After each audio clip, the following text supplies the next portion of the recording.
శుక్లాం బ్రహ్మవిచారసారపరమామాద్యాం జగద్వ్యాపినీం వీణాపుస్తకధారిణీమభయదాం జాడ్యాంధకారాపకాం హస్తే స్ఫాటికమాలికాం విదధతీం పద్మాసనే సంస్థితాం వందే తాం పరమేశ్వరీం భగవతీం బుద్ధిప్రదాం శారదాం. శ్రీ మహాగణాధిపతయే నమః. శ్రీ మహాసరస్వత్యై నమః. శ్రీ గురుభ్యో నమః. 2025వ సంవత్సరం మార్చి నెలలో మేషరాశి జాతకులకు అంటే మేషరాశిలో జన్మించినటువంటి వారికి గోచార ఫలితాలు ఎలా ఉన్నాయో తెలుసుకుందాం. ముందుగా ఈ మార్చి నెలలో ముఖ్యమైనటువంటి గ్రహాల యొక్క స్థితి ఎలా ఉంది, మేషరాశి వారికి ఏ ఏ స్థానాలలో సంచరిస్తున్నారు, తద్వారా ఉద్భవించేటువంటి ఫలితాలు ఎలా ఉండబోతున్నాయి అనేటువంటి విషయంపై మనము కాన్సన్ట్రేట్ చేద్దాం. సూర్యుడు 14వ తారీఖు వరకు కుంభరాశిలో సంచరిస్తున్నాడు. తదనంతరం మీనరాశిలోకి ప్రవేశిస్తున్నాడు. కుజుడు మిథున రాశిలో సంచరిస్తున్నాడు. బుధుడు మీనరాశిలో సంచరిస్తున్నాడు. గురువు వృషభ రాశిలో సంచరిస్తున్నాడు. శుక్రుడు మీనరాశిలో సంచరిస్తున్నాడు. శనైశ్వరుడు కుంభరాశిలో, రాహువు మీనరాశిలో, కేతువు కన్యారాశిలో సంచరిస్తున్నారు. ఈ విధంగా సంచారం ఉంది. అయితే మేషరాశి వారికి సూర్యుడు 14వ తారీఖు వరకు 11వ స్థానంలో సంచరిస్తున్నాడు. ఇది చాలా శుభప్రదమైనటువంటి సంచారం. తదనంతరం ద్వాదశ రాశిలోకి ప్రవేశిస్తున్నాడు. కనుక ద్వాదశ రాశి సంచారం కొంత ప్రతికూలంగా ఉంటుంది. ఇక కుజుడు 3వ స్థానంలో సంచరిస్తున్నాడు, అనుకూలంగా ఉన్నాడు. బుధుడు ద్వాదశ స్థానంలో సంచరిస్తున్నాడు, ప్రతికూలంగా ఉన్నాడు. గురువు 2వ స్థానంలో సంచరిస్తున్నాడు, అనుకూలంగా ఉన్నాడు. శుక్రుడు 12వ స్థానంలో అనుకూలంగా సంచరిస్తున్నాడు. శనైశ్వరుడు ఏకాదశ స్థానంలో సంచరిస్తున్నాడు, అనుకూలంగా ఉన్నాడు. రాహువు ద్వాదశ స్థానంలో ప్రతికూలం, కేతువు షష్ఠమ స్థానంలో అనుకూలంగా సంచరిస్తున్నారు. ఈ విధంగా మేషరాశి వారికి గ్రహస్థితి తదనుగుణంగా ఆ స్థానాలలో సంచరిస్తున్నారు. ఇక ఈ స్థానాలలో సంచరిస్తున్నటువంటి గ్రహాల యొక్క ఫలితం ఎలా ఉండబోతుంది అనేటువంటి విషయాన్ని మనం చూసినట్టయితే, ఈ మార్చి మాసంలో గ్రహస్థితి ఓవరాల్గా మనం చూసినట్టయితే అనుకూలంగా ఉంది, బాగా కలిసి వస్తుంది. ఆదాయము ముఖ్యంగా నిలకడగా ఉంటుంది, స్థిరంగా ఉంటుంది. హెచ్చు తగ్గులు లేకుండా మీరు ఎస్టిమేషన్కి తగినట్టుగా మీకు డబ్బులు అందుతాయి. ఇక రావాల్సినటువంటి డబ్బులు కూడాను మీకు చేతికి అందుతాయి. పూర్వము ఎవరికైనా కూడా మీరు రుణంగా ఇచ్చి ఉన్నట్టయితే అది ఈ మాసంలో మీకు అందేటువంటి అవకాశాలు బాగా ఉన్నాయి. తద్వారా సంతృప్తిగా ఉంటారు. అయితే కొన్ని అనవసరమైనటువంటి ఖర్చులు గోచరిస్తున్నాయి.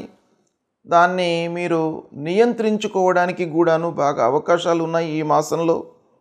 ఇక ఉద్యోగస్తులకు ట్రాన్స్ఫర్లు ఉండేటువంటి అవకాశాలు ఉన్నాయి. ఉన్న స్థానం నుంచి వేరే స్థానానికి బదిలీ రూపకంగా వెళ్ళేటువంటి అవకాశం కనబడుతుంది. ఇక ఆఫీసులో పై అధికారులతో మీరు చాలా స్నేహంగా ఉంటారు.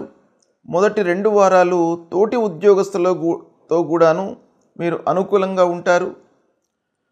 మీ పనితనానికి ఆఫీసులో ముఖ్యంగా ఈ మాసం బాగా కలిసి వస్తుంది.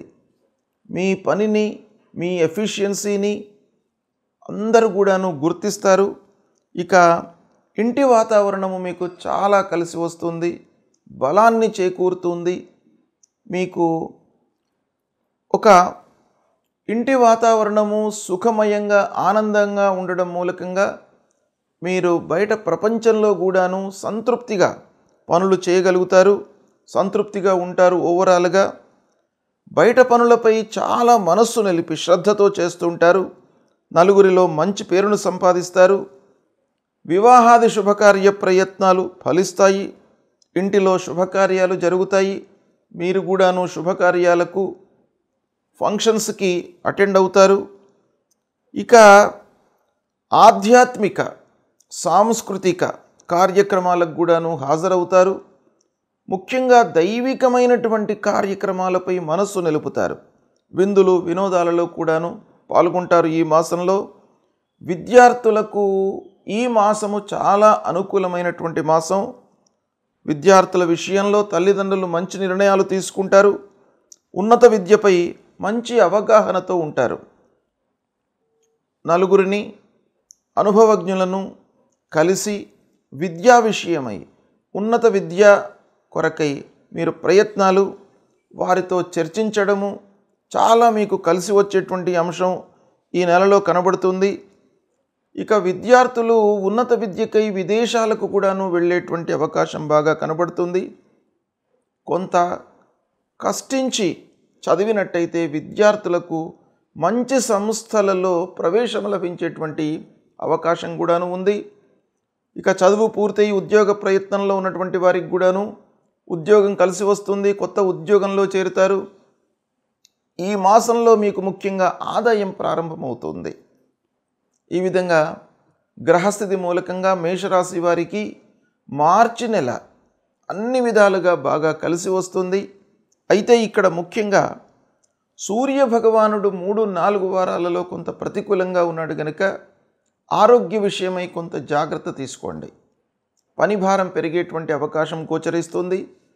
పనిలో మీరు నిమగ్నమయ్యి ఆరోగ్యాన్ని నిర్లక్ష్యం చేసేటువంటి అవకాశాలు ఉన్నాయి. కాబట్టి మీరు ఆరోగ్యంపై, ఆహార నియమాలపై, వ్యాయామంపై మనస్సు నిలపండి. అది చాలా మీకు కావలసినటువంటి అంశం. ఇకపోతే రాహువు 12వ స్థానంలో ఉన్నాడు కనుక సమయస్ఫూర్తితో నిర్ణయాలు తీసుకోవడం చాలా అవసరము.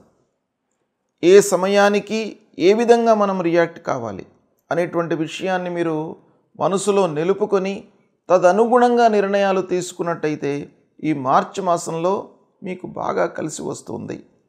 ఇకపోతే సూర్యుడు, బుధుడు, రాహువు కొంత ప్రతికూలంగా ఉన్నారు ఈ మాసంలో. కాబట్టి